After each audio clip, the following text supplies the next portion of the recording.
petit déjeuner ce matin, les jaunes et noirs ne sont plus que 7.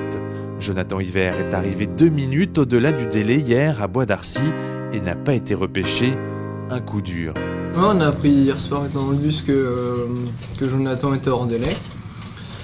C'est sûr que ça met un petit coup parce que on n'est plus que 7 maintenant pour finir ce Paris-Nice. Et voilà, sur la fin de semaine, Jonathan aurait pu être très utile et jouer sa carte et faire de bonnes choses pour l'équipe. Mais bon, voilà, c'est comme ça et puis il faut faire avec.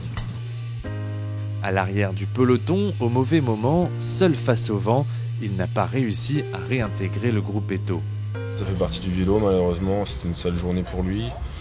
On le perd dès le premier jour sur une course comme Paris-Nice, c'est quand même très dommageable, mais bon, c'est comme ça, c'est la vie. Je pense qu'on a encore 7 coureurs qui sont très motivés pour aller chercher des bons résultats et une victoire d'étape.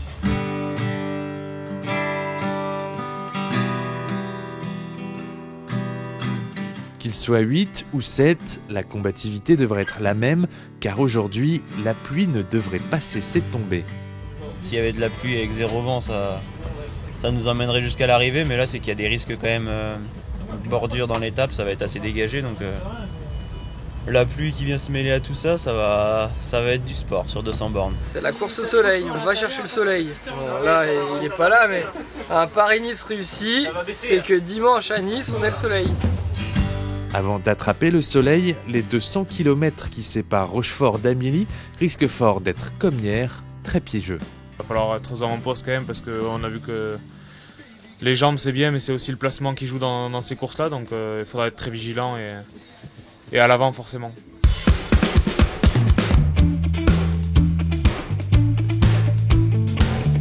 Une fois que tu prends froid, souvent ça te bloque, ça te coupe les jambes. Hier on l'a vu, tu as beaucoup de monde qui réagissent moins bien.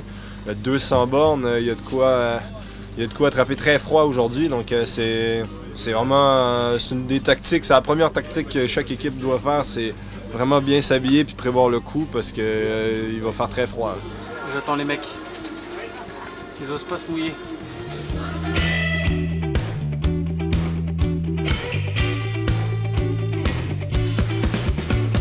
Ce que tous redoutaient est arrivé, puisque le scénario de la veille se répète. Au kilomètre 50, c'est pas moins d'une demi-douzaine de groupes qui sont éparpillés.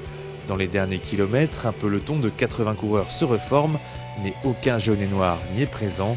Le sprint est remporté par Colbrelli. La journée fut dantesque, l'étape complètement folle. Les coureurs rentrent au bus exténués.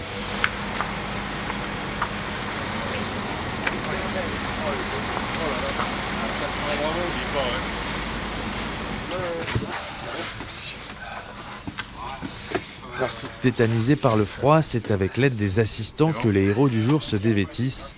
Car au-delà des résultats, aujourd'hui, il fallait être un vrai combattant pour finir cette étape. Conditions difficiles pour tout le monde, c'était étape de bordure. Ça n'a jamais débranché, ça a roulé très très vite du début à la fin.